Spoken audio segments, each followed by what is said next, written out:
So excited to be able to bring together the BUENO Center Colloquium and our EBV, EECD doctoral seminar into one space.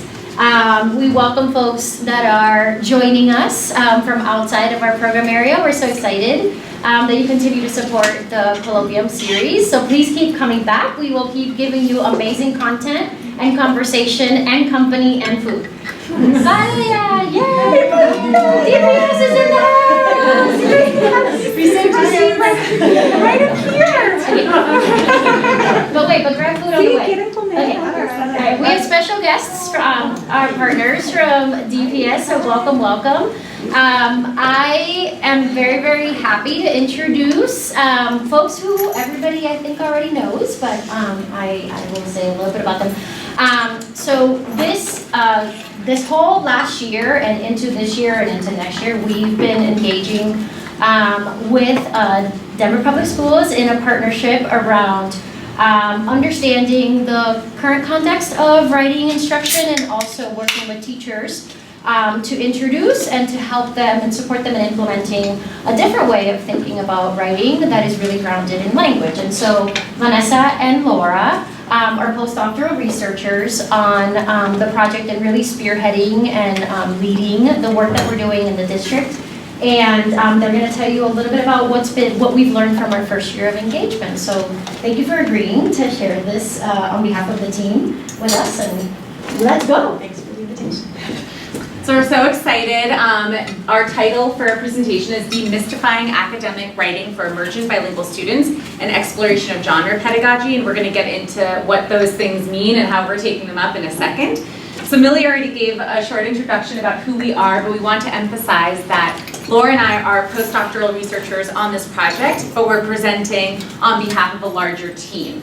So Millie is the PI on this project, and Molly Ham-Rodriguez, where'd you go, Molly?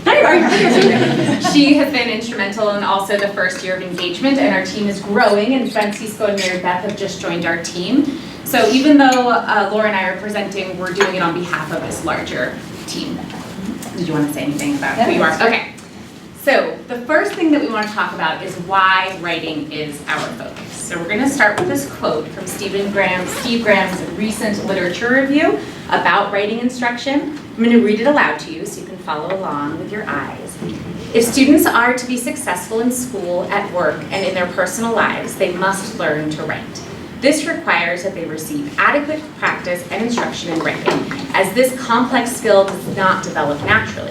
A basic goal of schooling, then, is to teach students to use this versatile tool effectively and flexibly. So, in the interest of time, we didn't do a turn and talk, but what we wanted to do is first to get you thinking about all the ways that you use writing in your everyday life. And we're situating ourselves in writing instruction because, as this quote explains, it is essential for students' success in schools, but it's something that has to be taught explicitly. Students just don't magically learn how to write. Furthermore, when we think about it from this perspective, we can start to understand some of the inequities in our school system about who has access to an appropriate and adequate writing instruction. So I want you to consider this quote from Mary Schleppegrell, who's also been very instrumental in genre pedagogy in the US. So she writes, in the absence of an explicit focus on language, students from certain class backgrounds continue to be privileged and others to be disadvantaged in learning, assessment, and promotion, perpetuating the obvious inequalities that exist today. So we want to really be intentional about how we're framing a quote like this and understand that we're coming from an asset-based perspective, thinking about all the things that our students come into school, all our students from culturally and linguistically diverse backgrounds.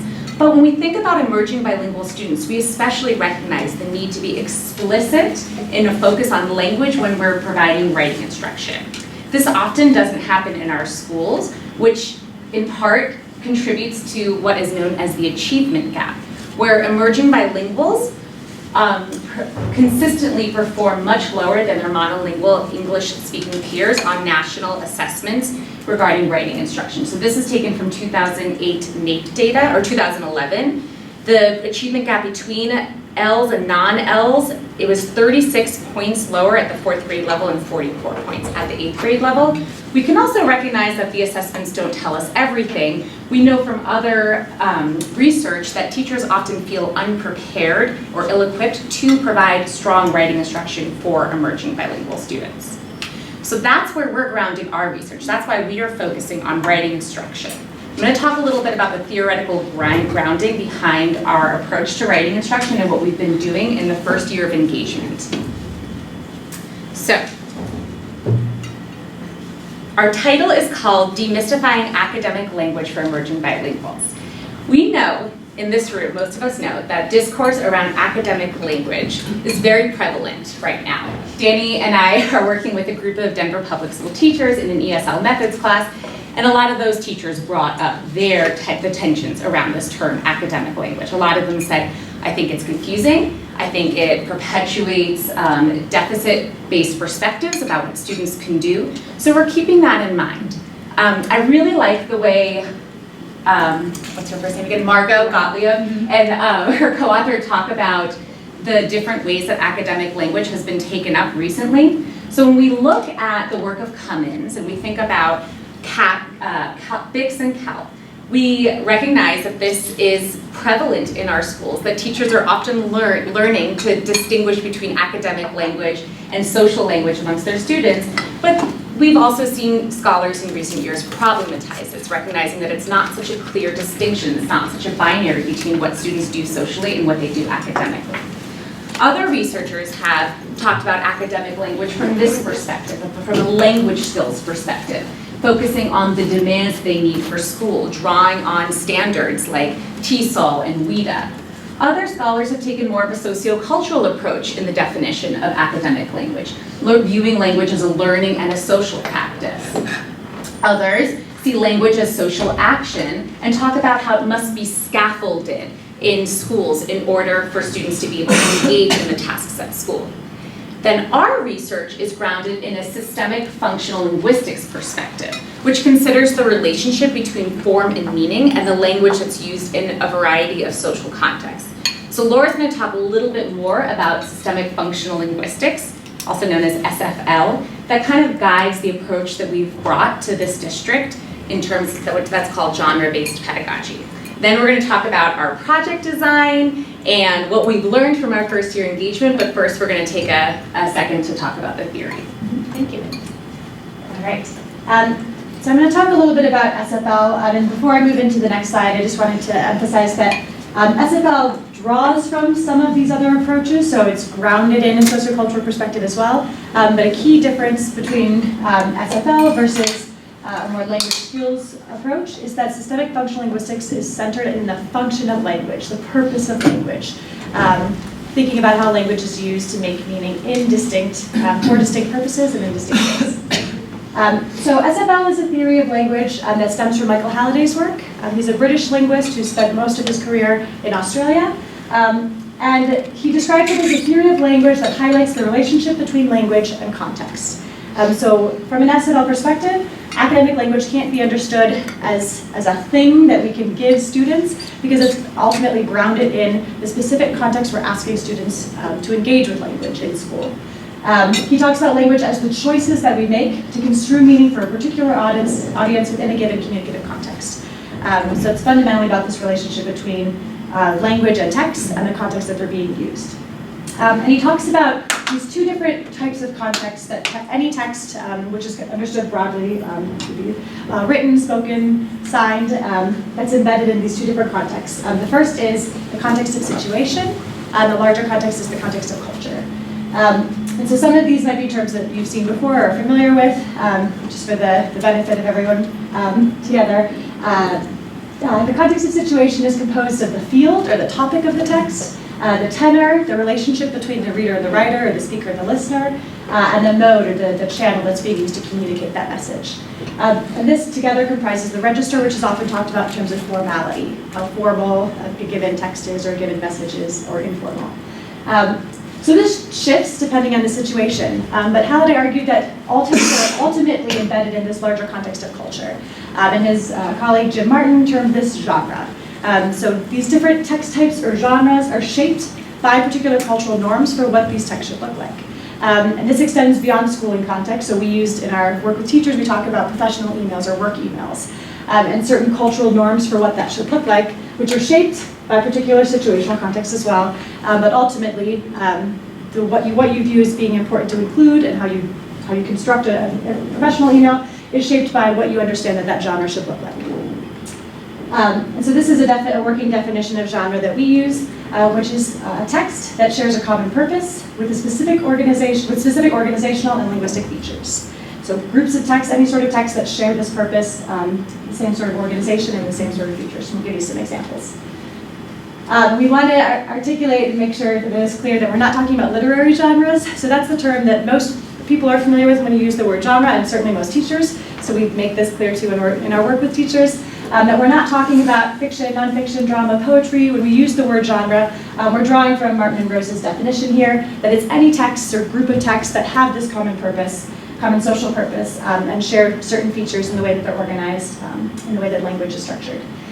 So in terms of school genres, SFL scholars have identified four main purposes that we use language at school and the genres that are associated with them. So students use language to tell stories, and the genres that are associated with that purpose are personal recounts, biographies, to give information, such as writing a report or an explanation, to persuade, an argument, which gives one side of someone's opinion, or a discussion, which shows both sides, and to give instructions or a procedure. And there are many, many more levels of genres that we could present, but these are kind of the main groups that SFL scholars have represented and identified, and the ones that we've used in our work with teachers. So the first step that Vanessa and I embarked on when we started this work together was conducting a literature review. We knew of what SFL pedagogy, or SFL was, and we had learned a little bit about genre, but we wanted to understand what had been done around genre pedagogy, and in particular in relation to emergent bilingual students in the US. And so genre pedagogy, as you mentioned before, getting into our lit review, has come from SFL theory as an approach to teaching students how to engage with school-based writing in a way that is language-focused and context embedded and purpose-driven. And so this approach to writing isn't new. This work has been done in Australia for the last 4 decades under the Sydney School at the University of Sydney, which was founded by Halliday and Martin. But a lot of it has been taken up in the US over the last couple of decades, especially by Mary Schleppergrell at the University of Michigan, Maria Brisk at Boston College, Meg Gebhardt at the University of Massachusetts Amherst, among others. So we're building upon work that many scholars have been doing, and we wanted to have a sense for what have they learned across these several decades of work, especially in the US, around how this approach can support emergent bilingual students.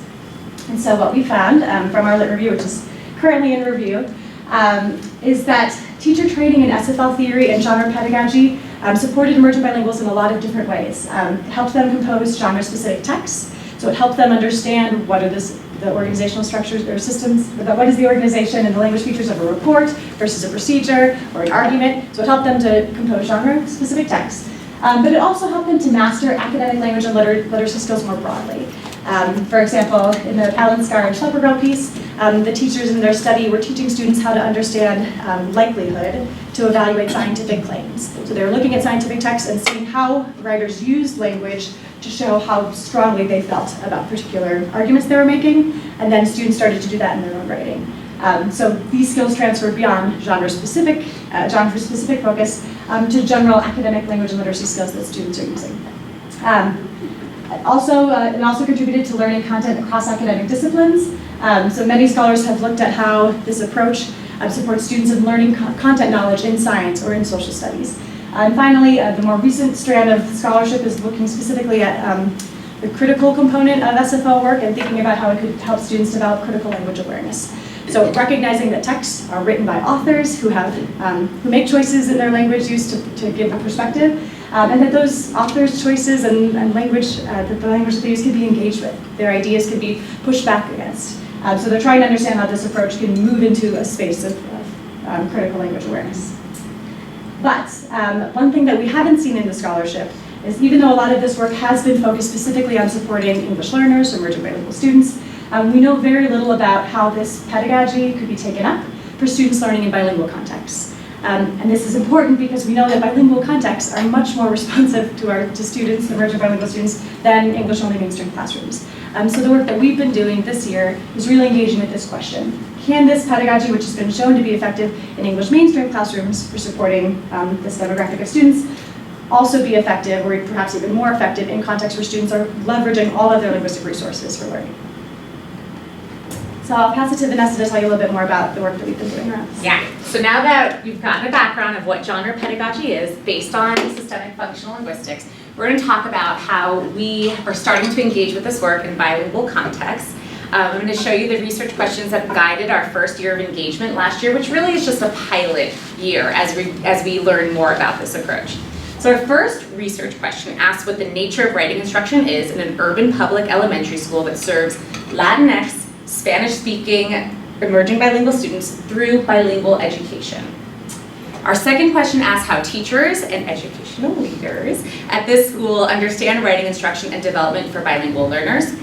And then our third question looks at how participation in a genre-based professional learning experience shapes these teachers' writing instruction and their understanding of writing instruction and development for bilingual learners. So today we're going to hone in on question number 3 and give you a few preliminary findings from that. But first we'll talk a little bit about the design of our work. So last academic year, there were 3 phases to this first step of the research. In the first phase, we did what's called mapping the context of writing instruction in one bilingual school. And I'll tell you the data that we used to get information about that. So first, we wanted to learn what the context was. Then, based on that information, we designed and implemented genre-based professional development for some participants. Then, we explored the learning of these participants.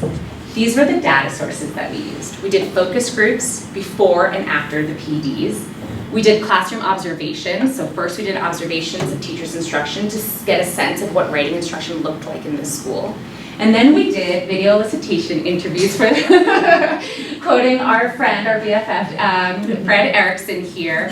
And we did what was called, these are playback interviews. So we took clips of teachers' instruction, and then we played back clips for them in an interview and asked them to tell us more about their thought process. We did that before the PD to get a sense of how they were making sense of their instruction.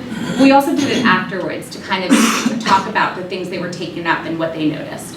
The professional development sessions took place at the focal school, and I'll tell you a little bit about that on the next slide. And then we also had coaching meetings. So after the professional development, we were doing observations with our teachers, and we had planned to just do those video elicitation interviews, but our participants really wanted more feedback, more coaching. So we sat with them to kind of help them implement the genre pedagogy into their context.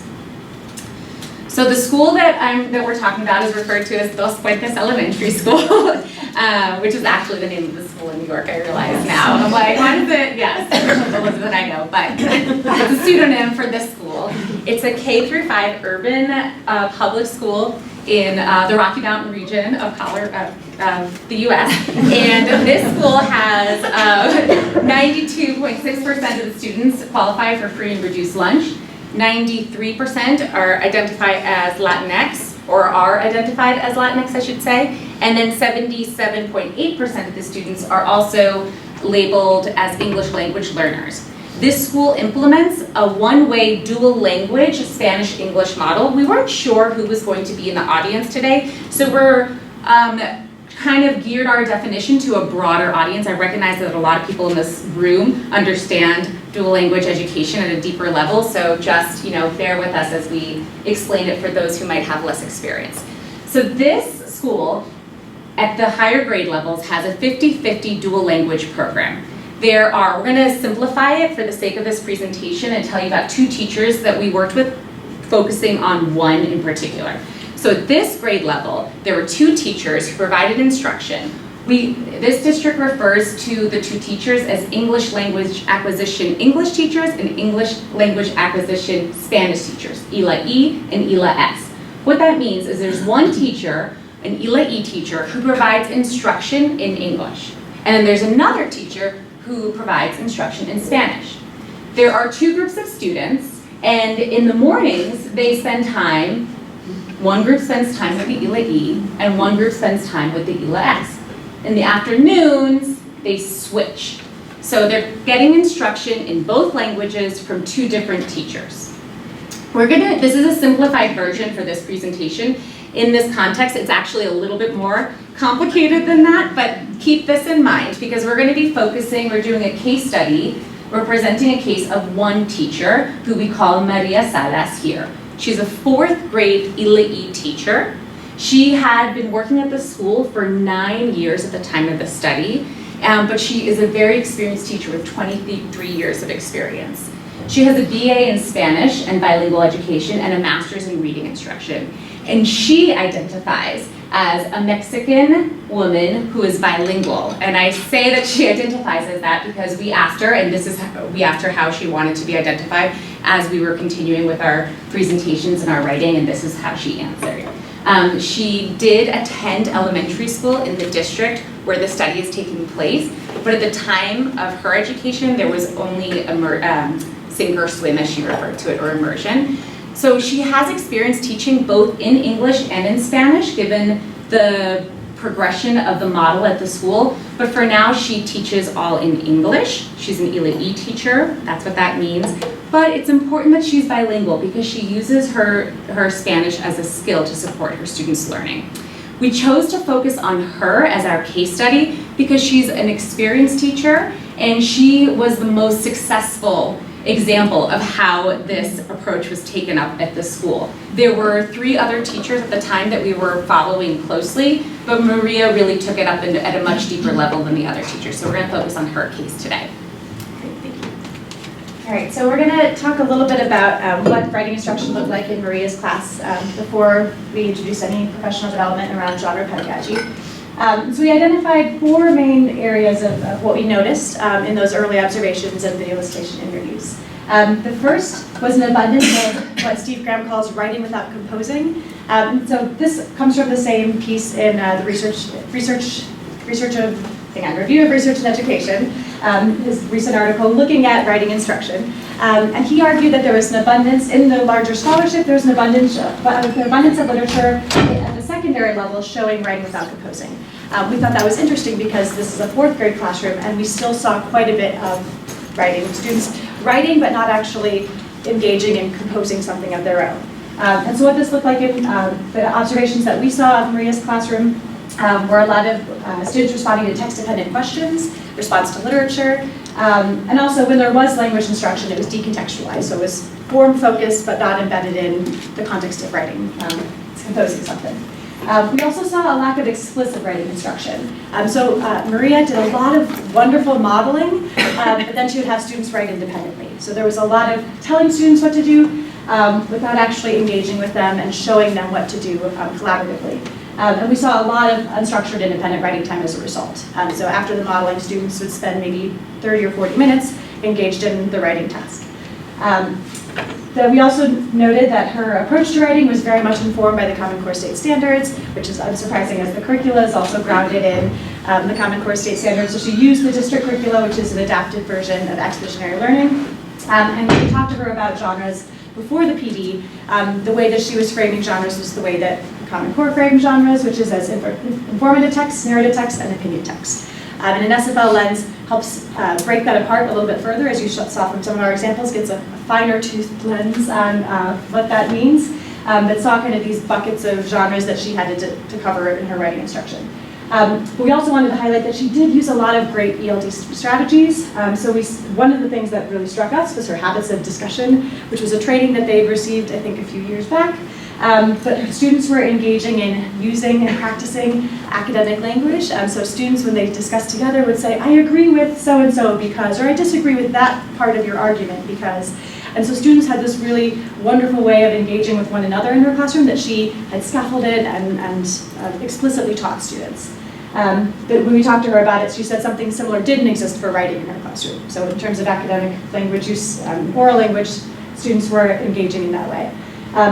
We noticed that she did have content and language objectives for every lesson, although we also noticed sometimes the language that she chose to focus on seemed a little bit removed from what the actual purpose of the lesson was, but she did post them and review them with students before every lesson. And she also did bring some attention to cognates when words came up. She would sometimes comment that a similar word existed in Spanish and students would identified those as well because it was a space where students felt that they could bring English and Spanish into the room.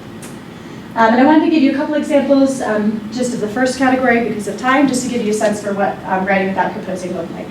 So this is an example of a text-dependent question that students were given. I know, Molly, you've seen some of this too, because I know you did some of these observations of the machine text. But she had students read a text and scaffolded for them what it meant to respond to this question, finding examples from the text, although there wasn't a lot of, like we said, joint construction together around this. But giving students a question like, what do the children learn about the importance of civil machines? Provide 2 examples of what they learned to support your thinking, helping them to identify the key words. And this is very much test prep as well. This is the type of question students need to learn how to respond to so they can do well on standardized tests that they're given. And so this is an excerpt from this lesson, and there was quite a bit of focus on what it means to write a complete answer. And so I'm going to read a little bit of it to you aloud so you can get a sense for what it sounded like in the classroom. So she said to students, look at what I have on the example right here. And she read her answer, which was posted on the board. What makes my answer a complete answer? The question was, what do the children learn? Does this answer the question? Give me a thumbs up if you think it does answer the question. Looking to see everybody. Okay, it does answer the question. It's saying what they learned. And Diego mentioned one example, but it is a complete answer and it's correct because it answers the question. So this is the kind of writing instruction, and this was happening during writing time. I think it's important to point out that this type of like learning how to find evidence or examples in a text could be useful as a reading skill, but this is what writing instruction looked like, having students learn to find examples from the text so they can write complete answers. Another example of this writing without composing was students were given some language instruction, but like I mentioned before, it was removed from any authentic context. So this was one of the worksheets that they had where students were learning how to combine sentences, using conjunctions and different adjectives, but they weren't, or adverbs I should say, but they weren't, this wasn't embedded in any sort of real context. The students worked, the snow was distracting, it was only October. And so students were learning how to combine those sentences, but for what purpose, and to what end, it wasn't clear. All right, so that was what we had seen before we engaged in this work. And then we had one day in the spring where we spent the entire day with teachers talking to them about SFL theory and genre pedagogy. And I'm going to let Vanessa show a little bit of what we did with the teachers before we talk about what we learned from that. Yeah. So again, this is just a pilot, and we didn't have the extensive time with them, but we still did a lot of great work. So, and some of you will be familiar with what we covered that day, but we gave our teachers and our instructional leaders an introduction to genre-based pedagogy. We called it Genre-Based Writing Instruction 101. And then we focused on the genre of arguments. So remember we talked about how before we jumped into the professional learning, we mapped the context. And what we noticed from our focus groups, our interviews, and our observations was that the Common Core category of opinion writing was very prevalent in the school where we were working. So we decided to focus on that and make strong connections to the teachers' curriculum they were using. We had time for lunch, but we answered questions during that, and then we gave them the approach to teaching this genre pedagogy, which is called the teaching and learning cycle. And then at the end, we asked how they might take it up for the remainder of the school year, even if it were just a slice. So to back up a little bit, the argument genre. Common Core refers to the category of opinions, and there are different definitions depending on the grade levels. A lot of you are familiar with this. So at a lower grade level, it talks about introducing the topic or a book that they're writing about, stating an opinion, supplying reasons that support the opinion. At the higher grade levels, in 5th grade, it talks about writing opinion pieces on topics or texts, supporting a point of view with reasons and information. So a lot of what we saw happening in the classroom followed these Common Core standards. Students were writing responses to literature or writing about their opinion, and this is what was guiding the instruction. Genre-based pedagogy, or systemic functional linguistics, talks about the genre of arguments and looks at the purpose of the genre. And the purpose of this genre is to persuade the audience about a position or point of view, or to do something. So the two are not incompatible. Instead, what genre-based pedagogy does is take a finer lens at those Common Core standards and make the purpose of the writing much more explicit. And so we focused our professional development day on that. We gave them the teaching and learning cycle, which has been developed as a tool to teach genre-based pedagogy. So a lot of the teachers here were loosely following a writer's workshop model, which asks students to do a lot of writing and then revising, but instead the teaching and learning cycle kind of embeds more scaffolds along the way. So the first phase is called building the field, where we really develop students' content knowledge. So if they're writing an argument, first they have to have the knowledge about the topic on which they're writing. Then it talks about deconstructing mentor texts. So looking at published examples or exemplars of what the final product should look like and deconstructing it to learn about the different, what we call stages of that genre. Then there are opportunities for joint construction where students and teachers write together and students write together too. And then there's the independent or group construction of the text. This is an iterative process, so it's not like you have to do one then the other. You might see more of a need for joint construction after students have begun to write. Or you might need to back up and deconstruct text so that students have a deeper sense of what a model, an exemplar looks like. So we use this teaching and learning cycle, but within the argument genre. We provided examples of mentor texts, those published texts that were models for the genre. At the lower grades for arguments, a lot of those are fictional narratives where characters argue. We gave them a graphic organizer that talks about the stages of an argument or the parts of an argument. So when we look at models or examples, we see that arguments sometimes start with background information depending on the level. Then they have a thesis, and then there are reasons to support that thesis, and each reason is further explained with evidence. It doesn't necessarily mean that there are 4 reasons in every single example of an argument. You would modify this depending on the language proficiency or the grade level, but we played around with this graphic organizer. What SFL refers to, SFL refers to the words that we use to talk about language as meta-language. So we talked about an SFL-informed meta-language, giving a language to talk about the language in our text. We gave an example of mentor text, so this was one, and we deconstructed it with our teachers to find those stages that we were talking about, to find the reasons, the thesis, the reasons, and the evidence. And we had teachers work with those examples.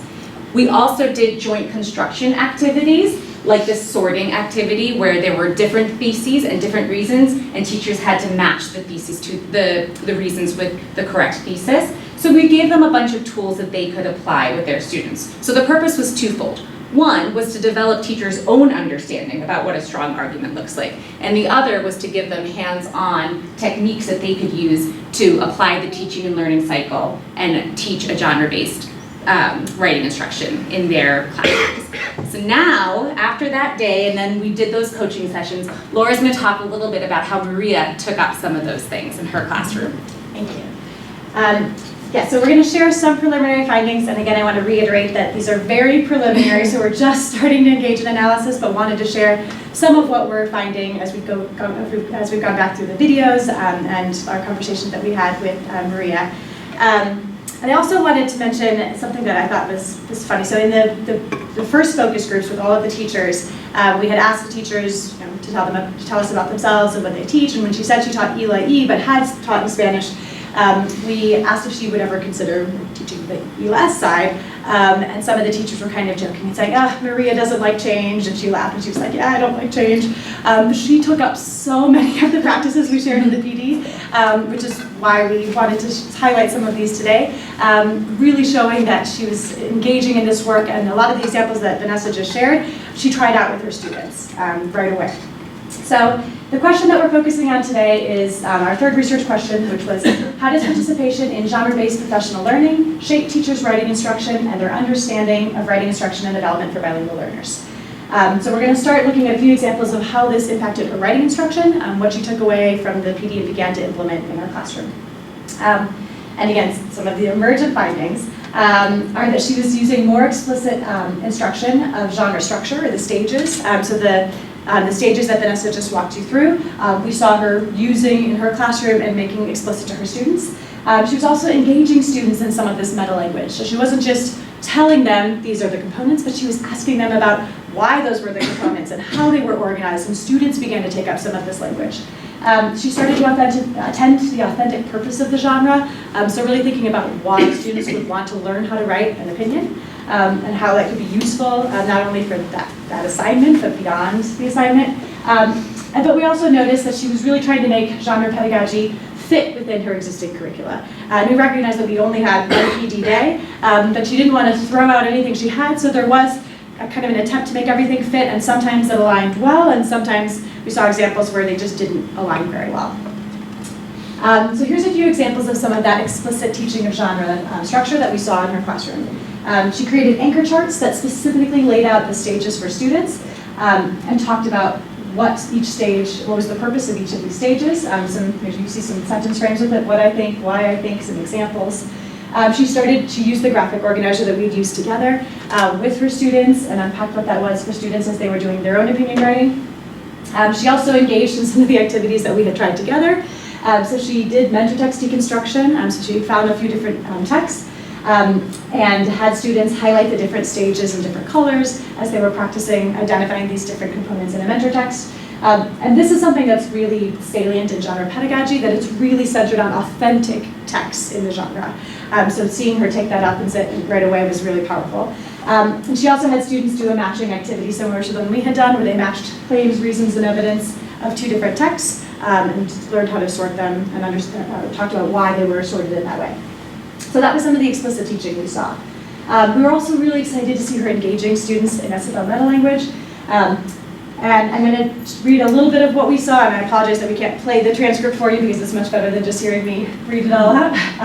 But imagine that I am also small children participating in this way. So Maria started by asking students, why is it important to identify reasons and evidence? And Anna responded, I think it's important to identify reasons and evidence so we can know how to write an opinion essay, because we are going to write an opinion essay at the simple machines. And so she pushed a little, but what do we think? So we can write an essay? Let's see, Sophia, what do you think? And Sophia said, I agree. But I want to add that the reason and evidence also give us, when they do an opinion, it tells us more why his opinion should be correct. And she goes on one more person, and then I think we're going to be closing, okay? Let me have Diego. What do you think? Why is it important to be able to identify reasons and evidence for a claim? And Diego shared, I think it is important to identify the reason in the claim, the reason in the evidence, because to know how to put them in order. So for in case if we don't put the evidence where the reasons goes, and the reason where the evidence, because then it's not really going to make much sense. Which is true. So what we saw here in this small snippet of classroom interaction is, one, the students engaging with the teacher, using the terms, the stages of the genre, so talking about reasons and evidence and the purpose behind them. We also saw that they moved beyond the task focus, so when the student said it so that we can write this essay, she pushes a little bit and the students start to engage with that and say, it's about showing why the opinion is correct, and even understanding that there is a particular order so that your argument makes sense.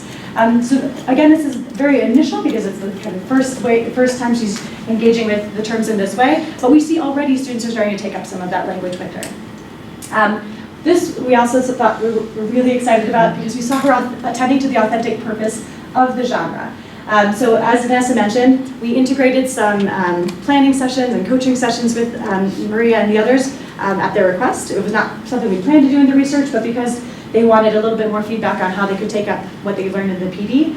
We suggested maybe you could write a letter, make something authentic that like students are actually engaging in this genre for something. And so she decided to have students write a letter to the principal, Mr. Burgos, to ask for more field trips. And we watched this beautiful joint construction exercise where she asked them for ideas. She wasn't just modeling how to do it, which she had done previously when she was teaching writing, but really asking them to give more examples of why they would want more field trips, and having them think about the language they would use to structure this letter. So this was one really powerful example. You can see the beginning part of what they wrote up here. And I know that they delivered the letters to the principal too. I don't know if they got more field trips. But they had an authentic reason for writing it. And when she said that they were actually going to give it to the principal, they were like, what? This is like, he's actually going to read it? So really showing them this isn't just for school. This could be for your life.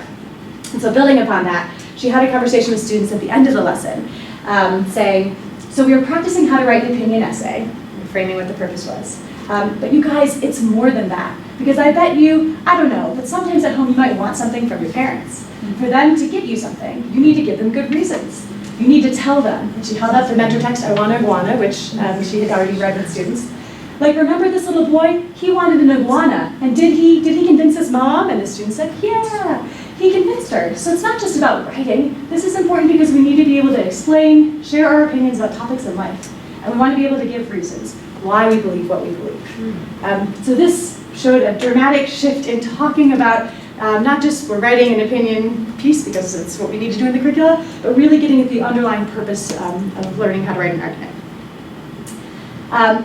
But like I mentioned before, we did notice that there was this trying to make the resources work together in ways that sometimes subverted the goals of the resources themselves. And so one example of that was she had a graphic organizer that she was using based on the curricula that had a list of reasons on one side and a list of evidence on the other. And after students had come up with some reasons and evidence, they had to match them, as opposed to organizing the evidence within each reason because the evidence are intimately connected to the reason, not something that you kind of connect to after the fact. So we did notice that there was kind of this tension between using some of the resources we shared and then trying to make them fit with resources that she had that didn't always align with the purpose of the genre and the structure, the stages of the genre. Oh? Okay. So I'm going to briefly touch on a little bit of this, and we have more data we can share later, but I want to make sure we save time for questions. A little bit of her sense-making around writing instruction, and we didn't learn as much about her understanding of writing development specifically for bilingual learners, but she did talk to us quite a bit about how the PD and this approach was shaping her thinking around writing instruction. And three of the main topics that came up in conversation with her afterwards were writing as an iterative process, the importance of students having a meta-language to talk about writing, and the importance of slowing down her writing instruction. So recognizing that even though she felt the pressure to get to the next unit, that really if she wanted to do effective writing instruction, she had to slow it down a little bit. So one thing that she talked about was that students aren't going to get it just with one try, that they needed to have examples to practice, and that it wasn't just about modeling once and then having students write. She talked about meta-language becoming part of this way of talking about writing, becoming part of students' vocabulary, talking about the claim and the reasons and having them recognize the way that these stages were related. And then Vanessa had asked her in our focus group, what changes did you notice in your writing instruction as a result of the PD? And this was when she talked about slowing down. She said, I spent more time, I slowed down. I mean, that was a big difference. I slowed down because I was ready to just, model it, share it, and then we would write. And I think I just backed up. I spent more time with the modeling and doing at least one shared writing with them. And I was a little worried about doing that. It was like, oh, it's going to be hard because it's hard for them. They're not as engaged, but they were. And I think it really helped them to see what constructed they were. All right. So that's kind of in a nutshell some of our initial findings and our initial themes. And we wanted to leave you with some of our main takeaways, implications from this work, and where we're headed next. So with that, yes. So some of the successes that we noticed and challenges from the work was that Maria, she was making her writing more explicit, scaffolded, and language focused with these approaches that we had shared and discussed with her.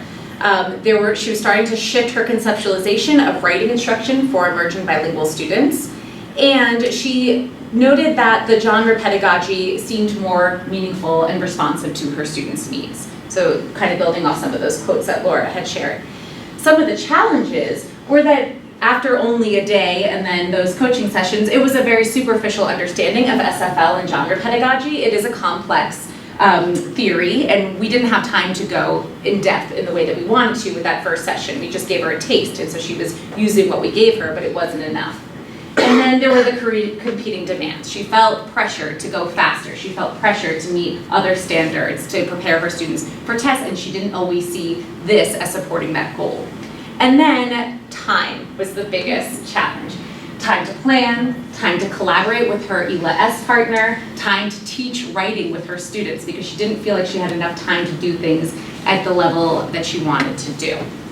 So thinking about those successes and challenges and the implications for our work, we are extending and expanding this work. So we're extending our work at Dos Fuentes, the school that's been this year funded by a small research grant that we received, that our team received. And we're working more closely with her and all the teachers at the school and thinking about what students and teachers can do across languages. So we're having teachers work in teams to look at genre pedagogy and how it can be applied in English and in Spanish. We've also extended to a second school funded by the School of Ed's Place-Based Research Award, and we're going to continue to see what this model of genre-based pedagogy looks like in dual language contexts, in contexts in which students are learning in 2 languages. We're also drawing upon design research, so we are using conjecture mapping to clearly outline our aims and our methods, and we are making space for iterative reflections to inform our design. So we're taking time after our professional development sessions to talk about what worked and what we need to do, and we're getting feedback from our participants, from our teachers, to see how we can really support them.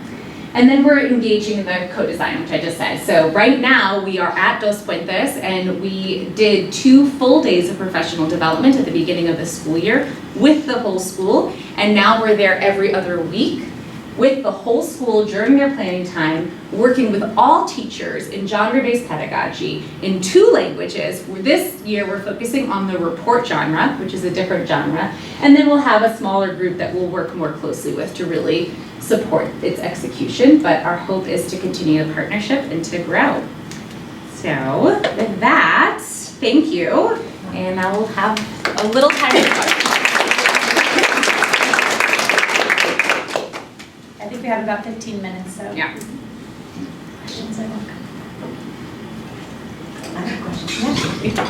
So you did a wonderful job. I feel like I learned a lot about genre-based pedagogy. I didn't know that before. Something that, so I'm really curious about kind of where you're going with this work and what it is that you're hoping to learn from it. Is it, because it seems like it doesn't just seem like, there is a lot that's going on here, right? And so what you've really talked about today, to me, seems like to be focused on teachers learning and uptake of this, and like how that happens in context. And anybody who knows me well understands why I'm thinking about it that way. But I do think that there are real questions about that. So I imagine you want to understand like how shifts in teachers' writing instruction impacts kids and their learning eventually. But right now, if you have one teacher who you feel like took it up a lot, Maria, how are you thinking about what you're doing kind of in PD in terms of like from the perspective of teachers learning? It seems like the design-based piece is one of them, one of the ways that you're thinking about it. But I'm just curious how you're kind of making sense of that part of the project and or if that is something that you all are thinking about. And one of the reasons I ask that is that like in the field of teacher ed, across all the disciplines and fields, we have a lot of really superficial research on teachers' participation in professional development, right? So like a lot of studies that say like, teachers participated in a workshop and it was really effective because look at these people did what we told them to do, or it was really ineffective because there were barriers. And so that doesn't really help us think about like how we can help change or improve what happens in classrooms. So is your question? So I know I'm like talking, so my question is how you're thinking about teachers learning in the context of this project so that it's so that you don't end up kind of landing in this place of like, we did this cool thing and look, the teachers did it. Yes. What's your guiding theory? Yeah, great question. Yeah, I could jump in and then feel free to add to it. Yes, so to your first point, teacher learning was our focus for this first year, and it's continuing. Yeah, we can. Thank you. So we did want to understand kind of what writing instruction looked like, but fundamentally we wanted to understand how teachers and educational leaders at the school were making sense of writing instruction and the sense that they made after the professional development. But part of the reason that we're continuing this work, and we are bringing in student outcomes in a more explicit way with the ongoing work. So we are now collecting some writing samples, and so we are going to look in this second year of work with the school, like what does it look like for students? But we wanted to focus specifically on how teachers were taking this up in the first year. Vanessa mentioned that we're bringing in more design-based principles because we wanted to have a more specific way to think about teacher learning and to document teacher learning and to engage with teachers in a way that didn't feel like, here's a PD, now let's see what you did, but really embrace this idea of co-design. So that's something that we've been just starting with now this year. So the first year very much was, let's try something out and just kind of see what happens. And now as we're moving into the second year of work, we're trying to go a little bit deeper into what the sense making looks like, which is why we had the video elicitation interviews to go deep beyond just what we see, but what do they say about what we see. And we mentioned the planning meetings, which we hadn't planned to do, but they were such amazing productive spaces of learning for both of us, because teachers would share kind of what they were thinking and the sense they're making and the writing that the writing instruction they were planning, and then we would kind of give them some ideas, but also be learning in that process. So we're trying to bring in design and co-design as a way for us to think about exactly that question, what it means to engage with teachers in a deeper and more meaningful way. And part of design-based research is this iterative and also sustained engagement, which is part of the reason why we hope to continue working with the school as long as they'll let us, so that we can continue to go deeper into writing instruction and into this approach. Do you want to add anything to that? No, I don't know if Millie wants to add anything to that, though. I saw you looking like you wanted to. No, I don't need to. I'm happy to. I misinterpreted your... When I get really into things, I make these videos that people don't often interpret it in the way that I intend. I'm with you. Okay, okay. Yeah, no, but I mean, so initially we really didn't understand the context at all. And so one of the decisions we made was, we're not gonna go in there and say, we have this great new way of thinking about writing. Here it is. So before we did anything about introducing them to anything, we needed to be sure that we had a pretty good sense of not just what they did in their everyday practice, but what guided those practices, what guided those engagements, and how it is that they themselves defined and understood what writing was. And that was a very intentional, very slow getting into like the research process piece, because we understand that we can't just show up and say, everything that you know about writing, forget about it, do this instead, without us actually knowing what it is that they know about writing or think about writing, or how those two things might come into conversation with each other, or how they might just like clash and blow up, right? So I did want to say that piece, that was like, if it wasn't, sometimes it's not clear why it is that first question is so important. I can't show up somewhere and assume that I know what's happening and that I know better, without actually knowing what it is that they're doing, and then understanding what would be some entry points into this conversation. And then really listening to what the teachers were saying about what was making sense to them, and also paying attention to what they were willing to take up, because some things they didn't take up, and there's a reason why.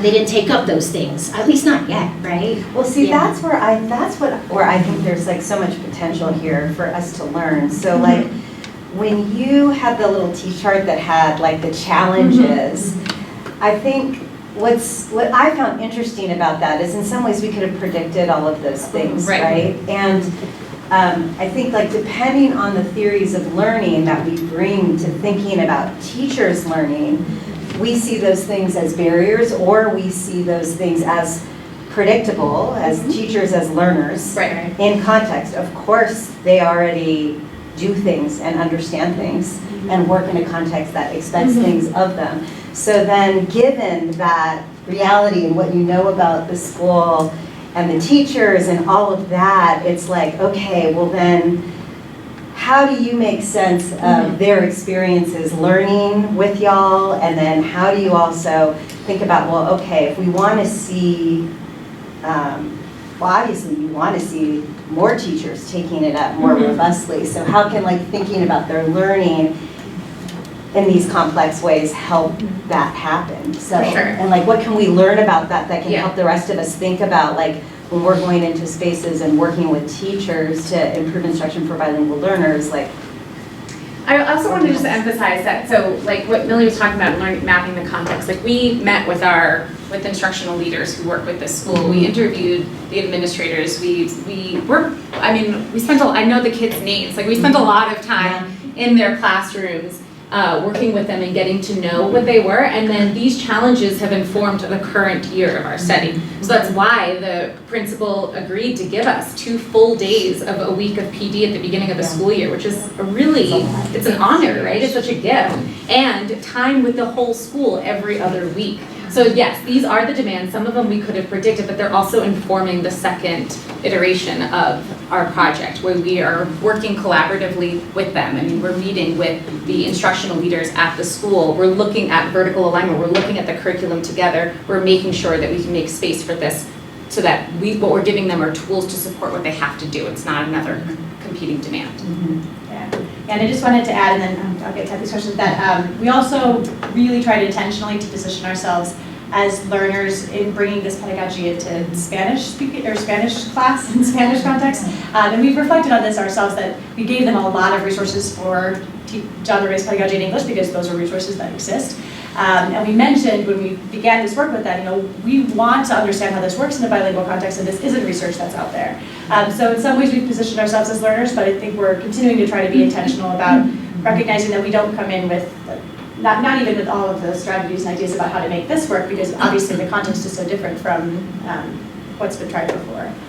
Thank you for that question. Kathy? Okay, so I have a comment and a question. Could you go back to your research questions, Vanessa? So the comment is this, and it's a really picky kind of thing. Okay. So the picky thing is, Sorry. I think the teacher might argue that she was doing explicit writing instruction, and I would agree with her. What you were doing is to argue for a different way of explicitly teaching. Yeah. And I think that's important to point out, because often when you say something like that, you go, well, that's what I'm doing. What you were doing was a different kind of explicit, so just like a clarification. Not that she wasn't doing it, but you're suggesting a different way. And I think what you were doing is really important, and I really liked your presentation because it was really clear and I could see what you were doing. So here's my question. So that's my comment. My question is, what can you say at this point, and maybe you can't, about the bilingual learner? Because I didn't see that, right, in what you presented. So just maybe you're not ready to say anything yet, but if you are, say it.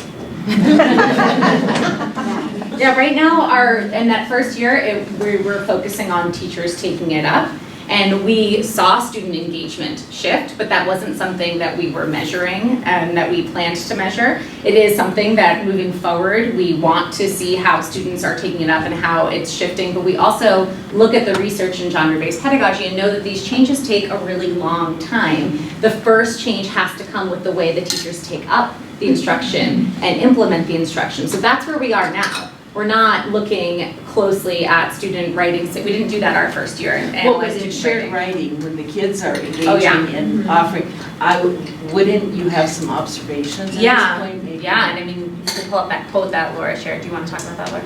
Sure. Well, and I wanted to add, so I think it's a question that we are still trying to engage with teachers around. As I mentioned, a lot of the focus in this initial PD was on English instruction, but we talked with teachers about their understanding of bilingual writing development and how to support bilingual learners. And teachers gave us a sense for they understood that they needed to have extra supports, but it seemed like we want to go a little bit deeper into understanding what teachers are, when they think specifically about their bilingual learners, how writing instruction is similar or different from if they were teaching monolingual English speakers. And that's something that we don't have the answer to yet, but it's something that we're still trying to go a little bit deeper into. What did you want to touch on? No, I think I'll Yeah, go ahead. question, but then we can. So Maria said that one of the challenges was finding the time to collaborate with the colleagues and making sure that herself and the Spanish teacher could plan together. Is that part of the second year, like this year when you were seeing them every other week? Yeah. Is it built in to make sure that the teachers plan together and make sure the language that they're exposing the students to? So like what Kathy was saying, like if they're saying something and they're trying to co-construct a writing piece in English or in Spanish and the kids are transferring sometimes correctly and sometimes like with some misconceptions, that's a great opportunity for Maria for sure, because she's Right. bilingual. Not every English teacher is bilingual. Right. But even the kids can help address those. I don't know if it was on an earlier version, but yes, what we're doing right now is, so every other week, so we're there twice a month, and one of those sessions is us giving more tools, more professional development, but those are alternating with what we call community of practice meetings where teachers have the time to meet with their grade level teams and make those decisions and plan together. And I mean, this is already like unofficial feedback, but some of the teachers have said that this is the most they've ever collaborated across their team members in this space that we are intentionally providing for them. So yes, that is definitely our goal. We want to see how this works and we want to make that time. So this was really exciting because my last year teaching, I actually worked with Margarita Berger, now Gomez, Gomez, yeah. doing this. So she did a training at the beginning, and I taught 6th, 7th, 8th grade language arts, and like loved this. And it made like a huge difference in the classroom. And I know she and Mark Lewis were doing research on, that was a dual language school.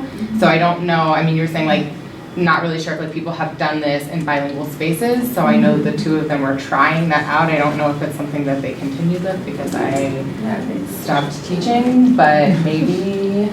It's not something that's been published yet, but I know that it might be something that's part of the Catholic, the Twin network, but it's not something that's sort of publicly available yet. Yeah, but I think she was attempting to do something similar to what you all are doing, so it might be. And I know that that's fairly new because she was also working in a state with an English only.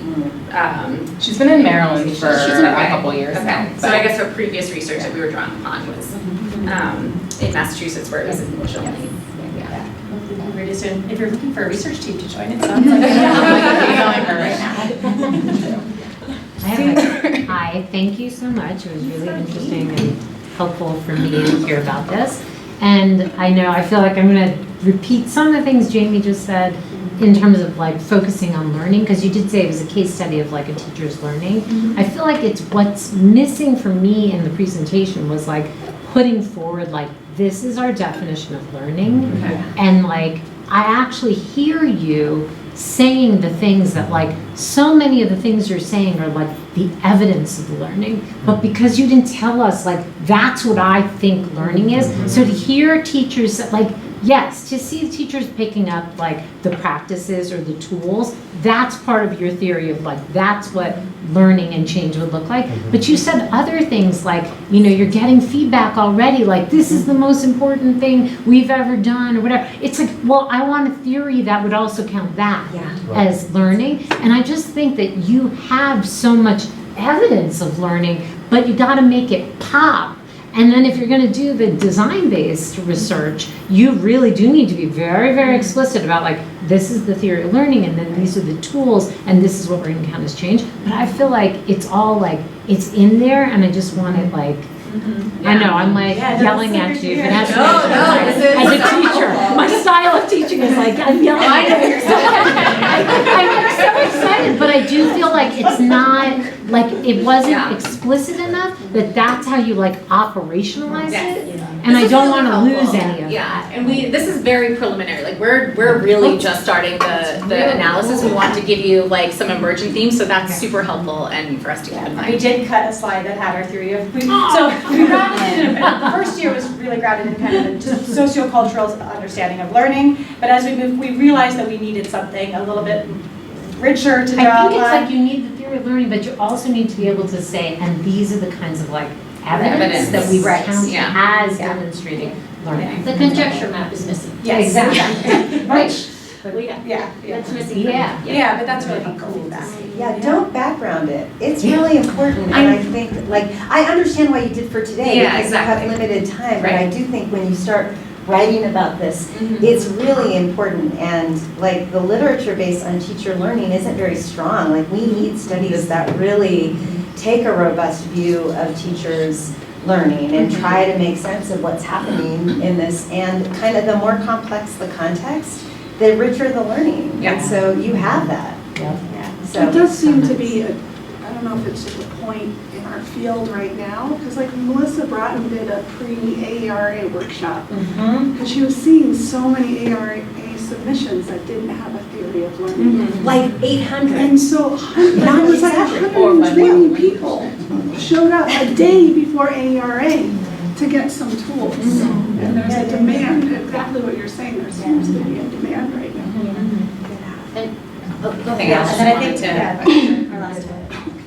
Well, to add to your theory of learning, one of the things that is hinted at in your teacher, I think, is this idea of authenticity, that the teacher feels like the task is now more authentic, and so it's actually perhaps, I mean, I'm making assumptions, but it might be easier to even explain the rationale for why writing, or to do more to push the kids to share their thinking, because it makes more sense to the teacher.